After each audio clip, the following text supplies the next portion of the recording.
Body mass index को समझते हैं फिर से। बॉडी मास इंडेक्स क्या बताता है कि आदमी को भोजन कम मिल रहा है कि ज्यादा। कम मिल रहा है मतलब माल न्यूट्रिशन, कुपोषण का शिकार है आदमी। कैसे नापेंगे? सिंपल तरीका, सब अपने घर में लोगों का नाप के देखो। अभी टाइम छुट्टी है, देखो कि कौन किसका वजन जरूरत से ज्यादा है, किसका वजन कम है। ऐसे निकालेंगे। आप पहले उनका वेट निकालो, कितना उनका वजन है। जैसे यहाँ पर एग्जाम्पल दिए, हम अपना ही दिए हैं समझते हैं।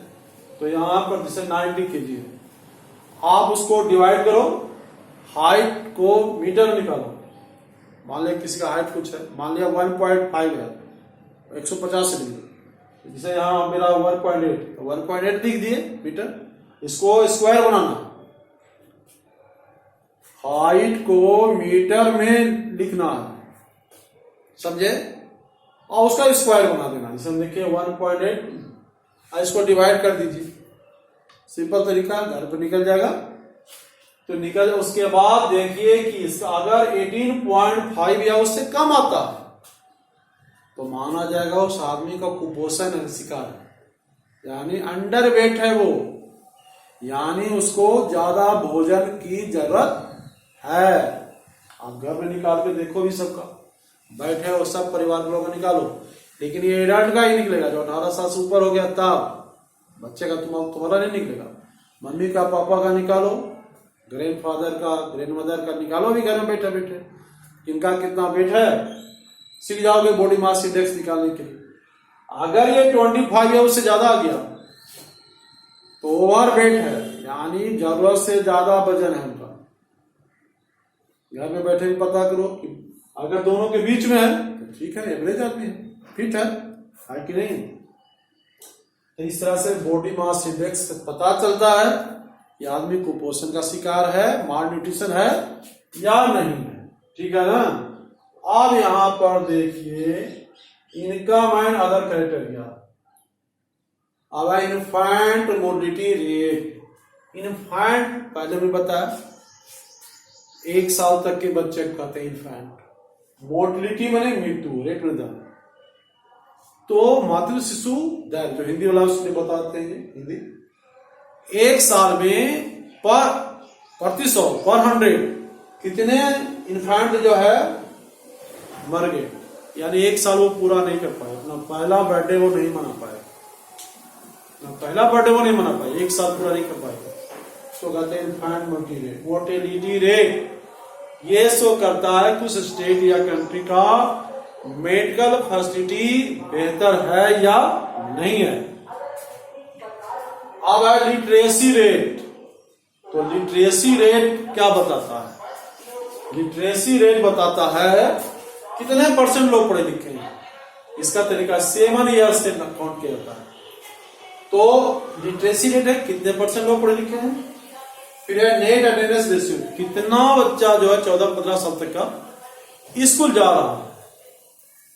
दूसरे स्टेट से कंपेरिजन होगा, कहीं स्कूल में जाने वाले बच्चों का परसेंटेज ज्यादा है, कहीं कम है, तो उस हिसाब से निकाला जाए। पब्लिक फैसिलिटी क्या है? जो सभी के लिए हो। पब्लिक फैसिलिटी का मतलब होता है जो सभी के लिए हो, कॉमन पीपुल के लिए हो।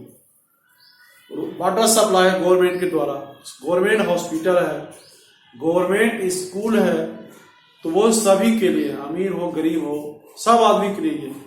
तो पब्लिक फैसिलिटी जिस स्टेट में या कंट्री में ज्यादा है वहां का स्टैंडर्ड ऑफ लिविंग जो है बेटर होगा। कैसे हम मानेंगे?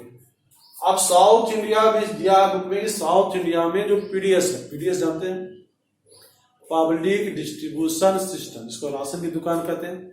वहां चिप सस्ता रेट पर मिलता है, अनाज जो भी जरूरी सामान।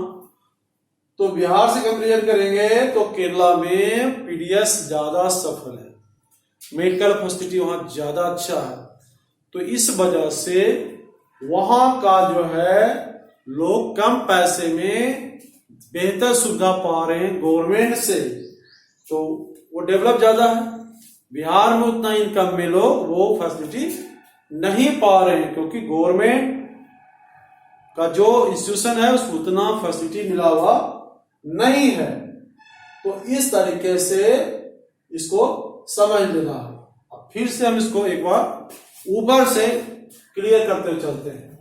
यहां पर देखना है डेवलपमेंट क्या है, ऑलराउंड प्रोग्रेस जो है उसको डेवलपमेंट कहते हैं।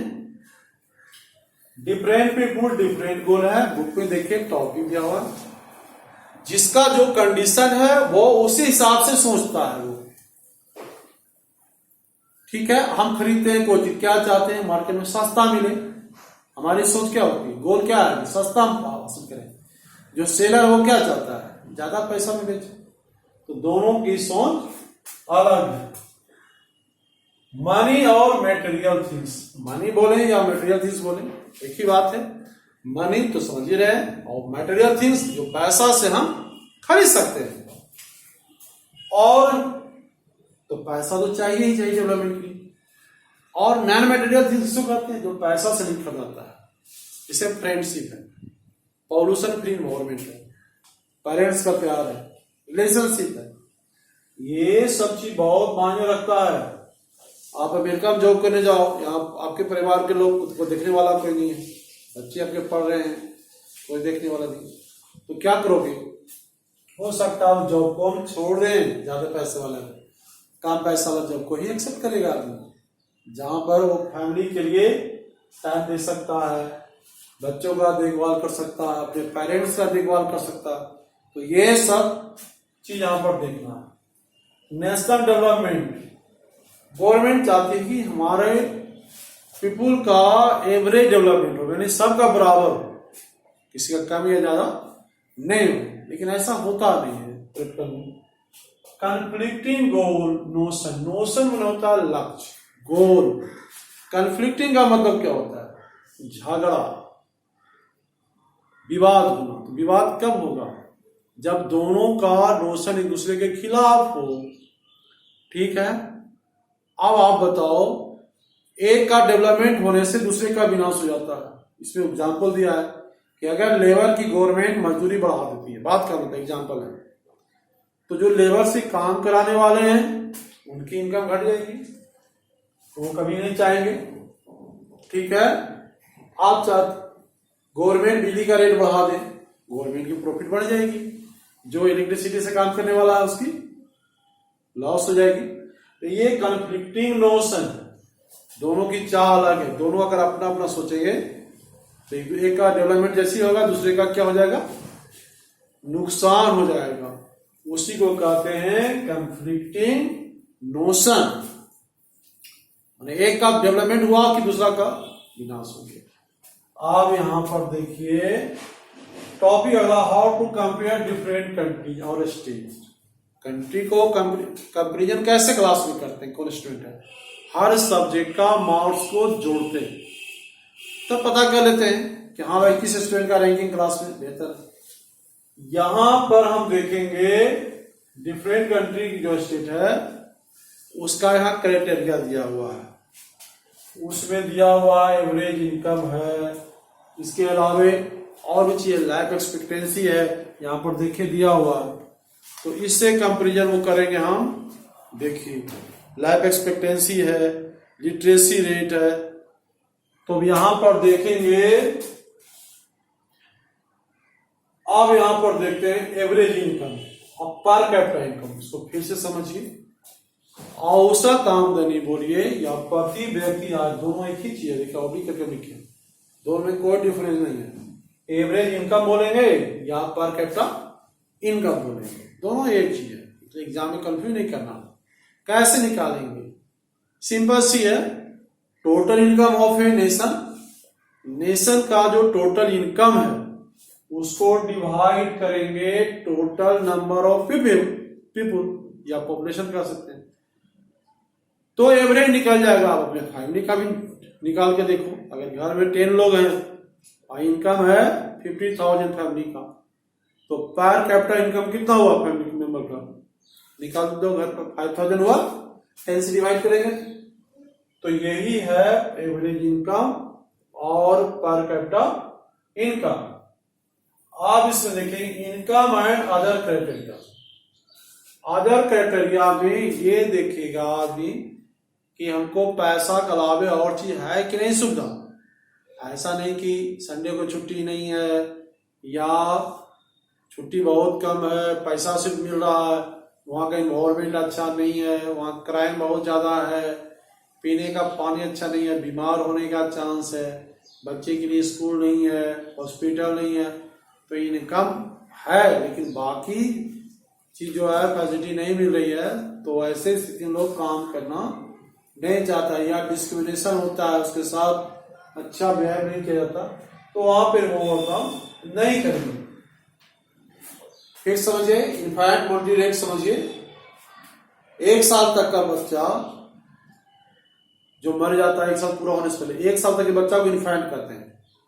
तो जो बच्चा जन्म लिया और अपना 1 साल पूरा नहीं किया, मर गया, तो पर 100 में कितने ऐसे बच्चे हैं जो अपना 1 साल पूरा नहीं कर पाए, उसका रेट क्या है, उसको कहेंगे इनफाइनाइट मॉर्टेलिटी रेट।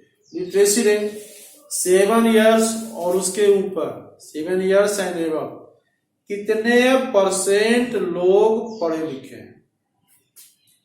तीसरा क्रिया नेट अटेंडेंस रेशियो, कितने बच्चे स्कूल में आए और स्टेट से कंपेरिजन करेंगे तो कितने बच्चे जो है वहां हैं, तो कंपेरिजन किया जाएगा। जो ज्यादा बच्चा है जिस स्टेट में वो स्टेट डेवलप है, बेहतर है।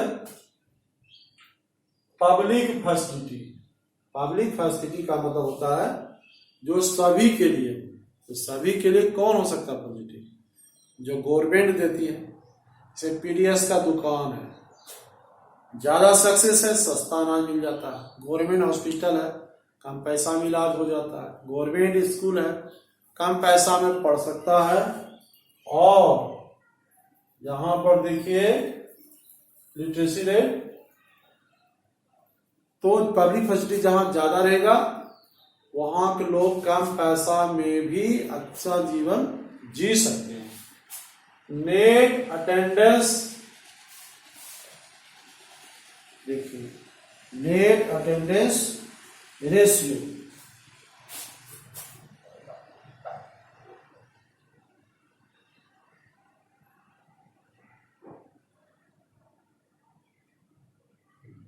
नेट अटेंडेंस रेशियो देखिए, तो इतना चीज निकालेंगे तो पता चल जाएगा कितने बच्चे। अब बीएमआई तो बता ही दिए, बीएमआई को फिर से समझ लीजिए, घर पे बैठे भी करना है। बॉडी मास इंडेक्स, यानी कि जितना वेट है, ये एडल्ट का निकलता है, स्टूडेंट का, तुम लोग का भी नहीं, तो आप उतना लिखो, उनका वेट केजी में लिखो, 60 केजी है, 80 केजी है, 90 केजी जो भी है लिखो, और उसको डिवाइड करो किससे, हाइट से। हाइट को मीटर में निकालना, अब उसका स्क्वायर बनाना, जैसे 1.8 है, फिर इंटू 1.8 कर दिए, उसको डिवाइड कर दो जितना आया। अगर ये 18.5 आया केजी में ही आ गया, या उससे कम आया, तो इसका मतलब है कि वो माल न्यूट्रिशन का शिकार है, कुपोषण का शिकार है, यानी उनको जितना मिलना चाहिए डाइट उतना भोजन नहीं मिल रहा है, तो माने जाएंगे अंडर वेट, यानी कि औसत से कम उनका वजन है। और जिनका 25 या उससे ज्यादा गया उनका माना जाएगा ओवरवेट, यानी उनको कैलोरी ज्यादा मिल रहा है और खपत कम है, शरीर में वजन बढ़ रहा है, ठीक है, तो जितना उनको चाहिए उससे ज्यादा वो भोजन ले रहे हैं और फिजिकल वर्क कम है, तो ओवरवेट कराएंगे। बीएमआई समझ गए, आदमी अंडर वेट है कि ओवर वेट है, इससे पता चल जाएगा। देखो यार, यह है दिया हो। अब देखते हैं ह्यूमन डेवलपमेंट रिपोर्ट, यूएनडीपी निकालती संस्था, बड़े लेवल की है, 187 कंट्री का निकाला है, इसमें दिया हुआ है। तो इंडिया का रैंकिंग कहाँ, देखिए 135 है। कैसे निकालते हैं, तो उस पर दिया हुआ है, या आप देखिए एवरेज इनकम को लिखे पहले, उसके बाद लाइफ एक्सपेक्टेंसी है, फिर लिटरेसी रेट है, तीनों में आपका कितना नंबर आया, उसके बाद उसको जोड़ के एवरेज निकाल देंगे। तो जिसका जो जैसे हर सब्जेक्ट के हिसाब से निकलता है क्लास में रिजल्ट, मैथ में कोई लड़का ले आया ज्यादा, बाकी में उससे ज्यादा दूसरा ले आया, टोटल में दूसरा लड़का निकल गया आगे तुमसे, मैथ में तुम आगे निकल गए, तो उसका रोल नंबर आगे रहेगा। उसी तरह से यहां पर है। अब लाइफ एक्सपेक्टेंसी, लाइफ जीवन प्रत्याशा इसको हिंदी कहते हैं। कितना साल हम जिंदा रहेंगे ये उम्मीद करना, ये डिपेंड करता है कि उस स्टेट या कंट्री का हेल्थ फैसिलिटी कितना अच्छा जहां हमारा जन्म हुआ है। इसलिए इस बुक में दिया है कि केरल जो है महाराष्ट्र से आगे है, HDI वो आगे है, जबकि इनका भी महाराष्ट्र आगे है, जो पुराना बुक पढ़ जा दिया हो। इसके कारण है कि वो सिर्फ इनकम में आगे है महाराष्ट्र, लिटरेसी रेट और लाइफ एक्सपेक्टेंसी में केरल आगे हो जाता है, टोटल में निकल जाता है वो आगे। अब है सस्टेनेबिलिटी ऑफ डेवलपमेंट। सस्टेनेबल माने होता है टिकाऊ या परमानेंट, ड्यूरेबल, इसको हिंदी कहते हैं सतत पोषणीय विकास, यानी नेचर को बचाते हुए हम लोग को चलना है, क्योंकि नेचर अगर नहीं है तो फिर सोर्स कहां से मिलेगा। अब हम लोग डिफोरेस्टेशन कर रहे हैं तो क्या CO2 बढ़ रहा है, तो नेचर क्या कर लेगा, तो नेचर को बचाते हुए चलना है। इसमें एग्जांपल दिया है ग्राउंड वाटर इंडिया का भाग है, क्या कारण है, इसके कारण है कि ग्रीन रिवोल्यूशन आया, HYV का भी यूज कर रहे हैं, उसमें इरिगेशन की ज्यादा जरूरत है, तो ज्यादा इरिगेशन की जरूरत पड़ेगी तो वाटर टेबल भागेगा ही, जो वाटर साइकिल है वो प्रभावित होगा। यानी जितना वाटर हम यूज कर रहे हैं, निकाल रहे हैं ग्राउंड से, उतना ग्राउंड में जा नहीं रहा, तो वाटर टेबल क्या होगा, नीचे जाएगा, फ्यूचर में प्रॉब्लम क्रिएट करेगा। यहां पर 3 चीज बताए थे, इकोनॉमिक्स का ये भी सीरियस को समझना चाहिए, GDP, GNP और NNP। GDP है ग्रॉस डोमेस्टिक प्रोडक्ट, सकल घरेलू उत्पाद। सकल घरेलू उत्पाद क्या है, फाइनेंशियल ईयर में total income, total production of a country और स्टेट और geographical area within a financial year by citizen of that region और फॉरेनर, नोन एज GDP, सकल घरेलू उत्पाद। अब इंडिया मान लिया 100 करोड़ रुपीज का प्रोडक्शन हुआ एक साल में, फाइनेंशियल ईयर समझते हैं 1 अप्रैल को शुरू होता है, अभी क्या चल रहा है 2021, 31 मार्च से खत्म होगा। मान लिया 100 करोड़ का प्रोडक्शन हुआ इंडिया में, GDP हुआ, उसमें फॉरेनर का भी है, मान लिया 40 करोड़ है फॉरेनर का, पेप्सी, कोका कोला, फिलिप्स, कितनी कंपनी है, सैमसंग, जान ही रहे, तो वो 40 करोड़ तो विदेश में चले जाएगा। अब उसको समझने के लिए GNP को समझिए, ग्रॉस नेशनल प्रोडक्ट।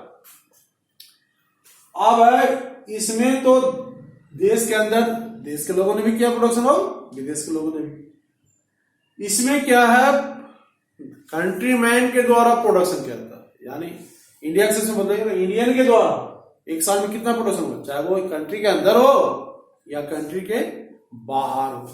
जैसे हम अभी कहे कि विदेशी कंपनी इंडिया में कर रही प्रोडक्शन, तो 100 करोड़ में 40 करोड़ उसका है, कितना बचा 60 करोड़, तो 60 करोड़ बचा, और इंडिया के लोग विदेश से कमा के लाए, मान ले जाए 45 करोड़ लाए कमा के, तो 60 को जोड़ देंगे, यहां पर 45 जोड़ देंगे तो कितना हो जाएगा, तो GDP यहां पर हुआ 100 करोड़, यहां पर 100 करोड़ हो गया, और यहां पर हो गया 105 करोड़,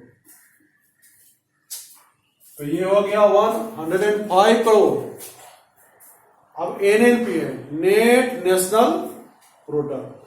नेट मतलब क्या होता है, शुद्ध, तो जितना नेशन ने प्रोडक्शन किया वो है, उसमें एक्सपेंडिचर को हम माइनस करेंगे, यानी इनपुट को हटा देंगे। मान लिया जाए 100 हम प्रोडक्शन 105 का किए प्रोडक्शन, तो उसमें खर्च हमको आया 40 करोड़, तो 105 माइनस 40 टू कितना आ जाएगा 65। ये हो गया नेट नेशनल प्रोडक्ट, यानी कि इनपुट को हमने माइनस कर दिया, तो इनपुट माइनस हो गया, टोटल निकल गया। अब एक बार टोटल को देख लेना है। अब इसमें कोई ऐसी बात है नहीं कि जो कि बाकी डॉट है तो हम बता देंगे, इसमें अगर कोई प्रॉब्लम है तो देख सकते हैं, कोई दिक्कत है नहीं।